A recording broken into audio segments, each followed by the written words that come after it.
साम्राज्य, सामान्यांचा असामान्य आवाज। डोकबाबुळगाव परिसरात उजनी कॅनलमध्ये बुडून 2 सख्ख्या चुलत भावांचा मृत्यू। मोहोळ तालुक्यातील ढोकबाळूगाव येथे अत्यंत दुर्दैवी घटना घडली आहे।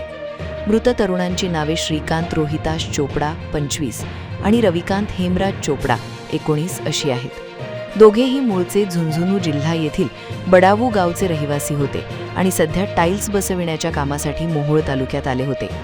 पोलिसांच्या माहितीनुसार 16 मे 2026 रोजी अमावस्येनिमित्त सुट्टी असल्याने दुपारी वाढलेल्या उष्णतेमुळे दोघे उजनी कॅनलमध्ये आंघोळीसाठी गेले, मात्र पाण्याच्या खोलीचा अंदाज न आल्याने ते बुडाले।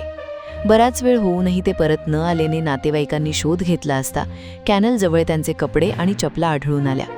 यानंतर ग्रामस्थ, पोलीस पाटील आणि मोहोळ पोलीस ठाणे यांच्या मदतीने शोध मोहीम राबवण्यात आली।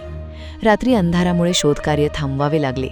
रविवारी सकाळी दोघांचे मृतदेह पाण्यात तरंगताना दिसून आले। त्यांना बाहेर काढून ग्रामीण रुग्णालयात नेण्यात आले, मात्र डॉक्टरांनी त्यांना मृत घोषित केले। या घटनेची नोंद अज्ञात मयत क्रमांक 67/2026 अंतर्गत करण्यात आली असून पुढील तपास पोलीस करत आहेत। या घटनेमुळे परिसरात शोककळा पसरली आहे।